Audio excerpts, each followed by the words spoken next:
여러분 반갑습니다. 오늘도 제가 드라마에 있는 어떤 스토리를 가지고 여러분들의 삶에 좀 도움이 되고 적용이 될 만한 어떤 포인트들을 몇 가지 이야기해 보려고 해요.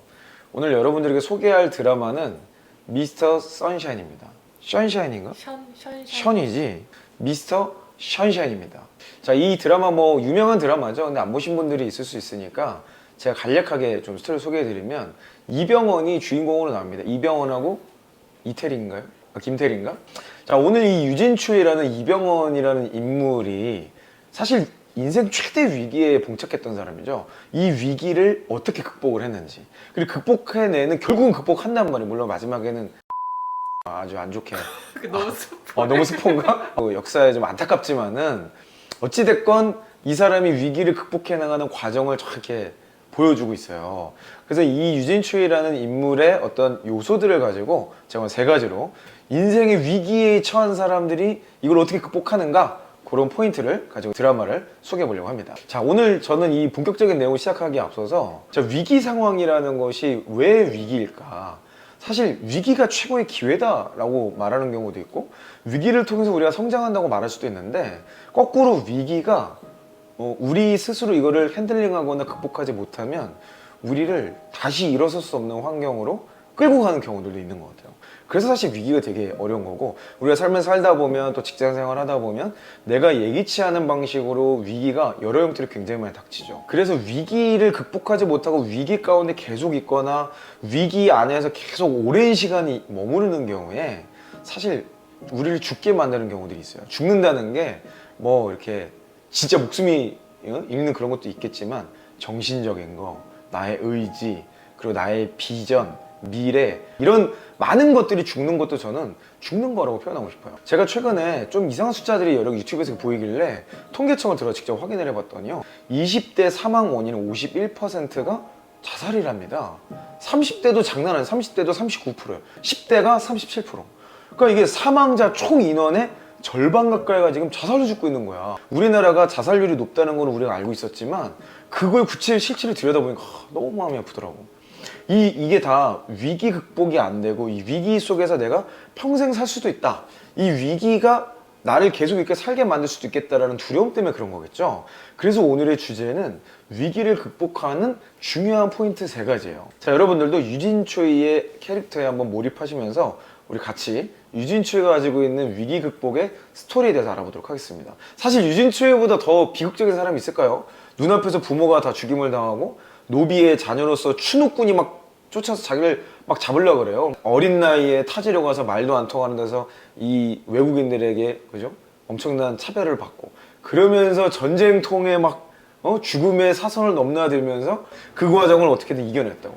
자, 그러면 우리 같이 한번 짧은 영상을 함께 감상해 보도록 하겠습니다.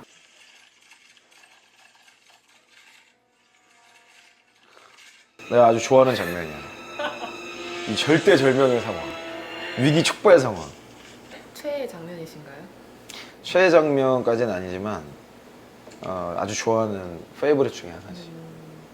그러니까 나는 이런 긴장감 있는 상태가 좋더라고.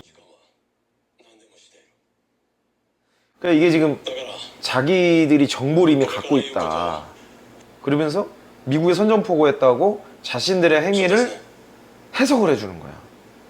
그러니까 대부분 실수한 사람은 자기가 뭐 하는지 모르고 실수를 한단 말이야.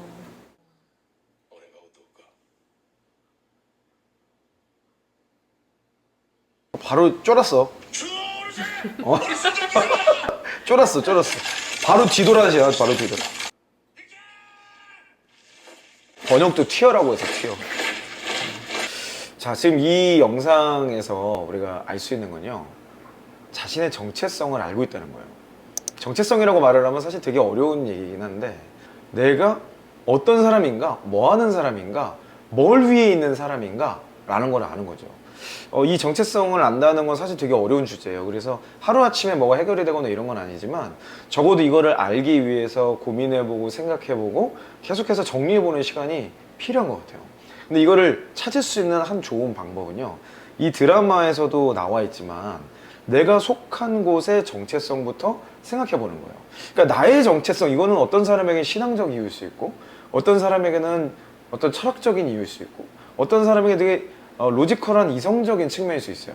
그래서 사람마다 생각의 깊이나 관점이 달라서 찾기 어려울 수 있지만 뭐 이걸 찾아가는 과정이 조금 더 쉬운 거는 내가 속한 조직의 정체성부터 생각을 해보는 거죠. 그건 되게 간단해요. 내가 뭐 어떤 회사에 소속돼 있어? 그러면 결국 어떤 고객을 만족시키기 위한 제품이나 서비스를 만드는 것이고, 내가 어떤 학교에 있어? 그러면 그 어떤 학생들의 이 지식 수준을 높여서 뭐 어떤 경쟁력을 기여하는 것이고, 자, 이 조직의 정체성을 알고 나면 내가 여기 왜 있는가를 생각하기가 조금 더 쉽습니다. 지금 여기 드라마에서도 유진초이가 딱 질문하는 게 뭐예요? 지금 너희 총성 한 발이면 바로 전쟁 시작이야. 니들은 우리한테 전쟁이나 선전포고를 했어. 자, 선전포고 했으면 뭐예요? 전쟁 나는 거지. 그러면 벌써 그 뒤에 어마어마한 일들이 일어나는 거잖아요. 지금 이 두 국가가, 미국과 일본이 왜 당시 조선 땅에 주둔해 있어요? 전쟁 억제를 위해서 있는 거예요. 그러니까 조직의 정체성이 전쟁을 일으키지 말자고 주둔시켜놓고 이거를 딱 대치하고 있는 건데, 이 간부들의 이 철없는 어떤 행동 때문에 전쟁이 일어난다 생각해봐. 그래서 두 강국이 얼마나 많은 큰 사건들이 일어나겠어요. 이거를 알고 이 정체성을 딱 찝는 거죠. 유진추이가 그 말 한마디에 바로 지금 뭐라 그래요? 정신 차리라고 튀어! 그럼 도망가잖아요. 자, 여러분들이 속한 조직의 정체성을 먼저 고민해보는 것부터 시작하셔서, 여러분들은 거기에 왜 있는가?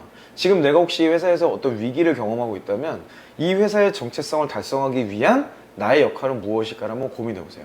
그거를 찾아가는 여정서부터가 회사 내에서 겪는 위기를 극복하는 좋은 단초가 되어줄 겁니다. 사실 더 중요한 건 여러분의 인생에 대한 의미를 찾는 거예요. 그걸 찾는 과정에서 분명히 새로운 의미를 찾을 수 있을 겁니다. 자, 두 번째로 제가 이 드라마에서 진짜 어떻게 보면 제가 이게 최애 장면이에요. 이 인물을 저는 빼놓고 이 드라마를 얘기할 수 없어요. 저는 테리는 뭐 이태리로 보내버려도 되는데 이분은 필요해. 모리 타카시. 아까 러브스토리 좋다고 하셨죠? 아, 러브스토리는 아주 그 잠깐의 그 이병헌의 풋풋한 그 모습 때문에, 러브가 무엇이요? 뭐 먹는 것이요? 막 이럴 때 나와 합시다. 러브. 자, 근데 그 러브라인보다도 저는 이 장면들이 너무, 난 진짜 빼놓을 수 없어. 난 이 사람, 얘도 진짜 연기 너무 잘하더라. 어떻게 다 일본 사람 같아? 진짜 일본인인 줄 알았어요. 진짜 일본 사람인 줄 알았어. 난. 조선 여인의 방에서 조선 국기다. 나이야로!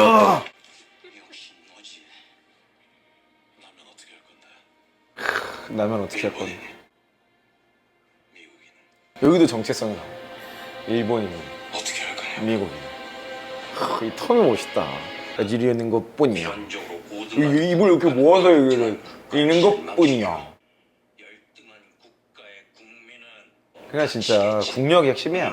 이 드라마에서 모리타카시하고 유진추이가 뭐 경쟁 구도처럼 나와요. 경쟁 구도. 근데 사실 모리타카시는 일본에서 아주 유력한 집안에 조선을 점령하는 것에 뭐 선두주자처럼, 총책임자처럼 나오죠. 결국은 모리타카시는 이병헌한테 그냥 개털리죠. 나중에 처참하게 죽어. 나 그거 너무 통쾌하더라고. 하여튼 이 정체성을 아는 단계가 되면요, 이 정체성 이후 단계가 뭐냐, 자신의 정체성을 가지고 있는 영향력을 사용하는 단계입니다. 그러니까 내가 누군지 알아야 내가 가진 권한과 힘을 필요에 따라서 쓰게 되는 거예요. 근데 내가 누군지도 모르면 내가 그 힘을 쓸 수가 당연히 없겠죠. 자, 우리가 일을 한다는 건요, 여러분들 컴퓨터만 보고서 막 열심히 무언가를 만들어, 분석해, 뭐 결과물들을 만들고 보고를 해. 이게 일일까요? 일이라는 건요, 반드시 영향력으로 연결이 되게 돼 있어요. 내가 하고 있는 일, 무언가를 입력해, 집어넣어, 컨베이어 벨트에서 무언가를 뭐 조립하고 한다 할지라도 이게 지나가면요, 내가 만든 결과물이 누군가에게 영향을 줍니다. 후속 프로세스를 일을 해야 되는 사람들. 내가 제조를 해요. 그럼 그 다음에 누가 이거를 하겠어요? 생산 뒤에는 뭐 물류 다음에는 영업 다음에 마케팅, 뭐 이런 여러 가지 활동들이 유기적으로 연결이 되어 있다는 말 자체가 조직 내에서의 영향력을 기반으로 조직은 운영이 되어 있다는 거죠. 그리고 이 조직의 영향력이 상호작용을 하면서 만들어낸 제품이나 서비스가 결국은 누구에게 영향을 줍니까? 고객에게 영향을 주죠. 고객에게 영향을 못 주는 상품과 서비스는 없어지는 게 이 모든 사회 환경의 구조인 거예요. 경쟁력이 없는 건, 의미가 없는 건, 고객의 삶을 더욱더 의미있게 바꿔줄 수 없다라면 당연히 없어지는 게 맞겠죠. 자, 나의 영향력, 좀 더 쉽게 말하면 나의 권한이에요. 나의 권한을 잘 알 때 집중을 할 수가 있어요. 내가 집중을 할 때 비로소 그 권한을 잘 사용해서 내가 서비스해야 될 대상, 나와 함께 일하는 대상들에게 긍정적인 영향력을 행사할 수 있게 되는 겁니다. 유진초이가 이 드라마에서도 굉장히 많은 위기 상황을 접합니다. 그때마다 어때요? 봉북이의 도움을 요청하거나 그리고 심지어는 고종 황제와도 결정적인 상황에 대화를 나누죠. 이런 것들이 자기가 주변에 잘 갖고 있는 권한을 잘 활용한 어떤 영향력의 신뢰가 구축된 뒤에야 비로소 가능한 일이라고 우리는 볼 수 있을 것 같아요.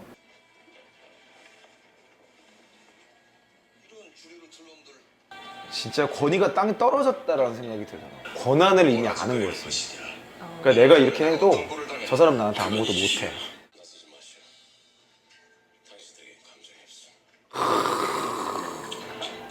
어우 너무 멋있잖아. 나서지 마시오. 당신들에게 감정이 없어. 요 말과 말에 이렇게 좀 간격을 띄는 게 중요한 것 같아. 아니 나는 너무 속사포처럼 얘기해가지고 아 참. 나도 이렇게 얘기해야 돼. 간격을 좀 띄는 연습을 해. 나서지 말라니까 왜 나서가지고. 이 당시에 조선이 얼마나 이제 국력이 없었는지를 볼 수 있는 거지. 내 걱정은 됐으니까 네 걱정이나 해. 내가 오늘 널 죽일 거거든. 나쁜 짓 하고 살면 안 돼. 유진초이의 모습을 보면서 우리가 볼 수 있는 세 번째 포인트는요, 자기가 해야겠다고 결심한 거죠. 주어진 일을 결국 완수해낸다는 거예요. 저는 이걸 조금 다른 표현으로 목적과 목표에만 집중한다라고 말씀드리고 싶어요. 그게 어딘가 방향을 향하고 있어요. 어딘가를 향해서 계속 가고 있는 거예요. 그러니까 자신의 정체성과 권한을 최대한 활용해서 그 길을 잘 가고 빨리 가고 효과적으로 가기 위한 노력들을 하게 되는 거죠. 근데 정체성만 가지고 있잖아요. 그럼 뭐가 되냐? 꼰대가 돼요. 지금 이 영상에 있는 외부 대신 완전 상꼰대죠? 지금 이 사람은 자기의 정체성만을 강조하는 거예요. 나는 외부 대신이야. 조선 땅을 내가 다 지금 휘어잡고 있어. 근데 감히 누가 나를 건드릴 수 있다는 것이냐? 얘기하는 이게 꼰대야. 지금 이 사람은 목적과 목표가 없어요. 또는 그 목적과 목표가 자기의 사리사욕밖에 없어. 결국에는 나중에 고종 황제에게 직접 처단을 당하는 그런 환경까지 가게 되죠. 자, 이런 것들을 보면요, 여러분들 삶에 있어서 목적과 목표라는 개념을 꼭 갖고 계셔야 될 것 같아요. 자, 정체성으로부터 시작된 영향력, 이 정체성과 영향력을 통해서 우리는 어디로 간다? 목적과 목표를 향해서 가야 된다. 자, 목적은 뭐죠? 방향성 같은 거예요.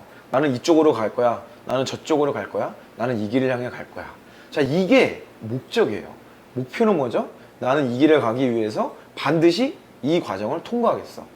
부산을 갈 거야? 대전을 거쳐야 돼. 대구를 거쳐야 돼. 목포를 갈 거야? 광주를 거칠 거야. 이런 어떤 기착점이 되는 게 목표예요. 내 안에 좀 더 구체적인 거. 제가 오늘 어떤 간호사를 희망하시는 분을 만났는데요, 이분하고 이야기를 나누면서 왜 간호사 하고 싶으세요? 이제 물어봤어요. 근데 이분의 목적이 뭐였냐면, 자기가 대학병원에서 실습도 해보고 여러 사람들 이야기를 들어봤는데, 환자에게 친절하게 설명해주고 자신 입장에서 자기를 정말 풀리 서비스해주는 간호사를 너무나도 그리워하고 있고, 나도 그게 필요하다는 걸 공감을 하게 됐다는 거죠. 그래서 나는 그런 간호를 하고 싶다. 그래서 그 힘들어하는 사람들에게 내 삶을 통해서 의미 있는 간호를 하고 싶다라는 이야기를 들었어요. 그래서 이분의 고민이 이거였어요. 대학병원을 가면 좋겠는데 이 대학병원을 가는 순간 시스템 자체가 그게 안 된다. 그래서 뭐 화상병원이라든지 재활병원 같은 곳에 남들 안 가려고 하는 좀 어려운 곳인데 나는 그런 곳에 가는 게 더 맞지 않을까라는 고민이 있다고 얘기를 하시더라고요. 제가 그 고민을 들으면서 제가 진심으로 응원했어요. 정말 그런 곳에 꼭 가셔라. 당신의 삶의 목적이 그게 맞다. 그 목표는 그곳에서 커리어를 시작하는 게 될 것 같다. 대학병원에 가서 뭐 임상실험하고 뭐 멋있어 보이고 뭐 이런 것들이 있을 수는 있지만 나의 목적, 나의 정체성과 맞지 않는 거죠.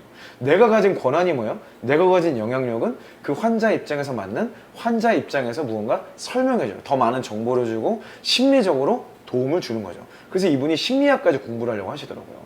근데 주변에서 이해를 못한대요. 야, 간호사면 CPR 자격증 따고 오히려 마우스 자격증 따고 그래야지 왜 네가 그런 애꿎은 심리 관련된 자격증을 따냐?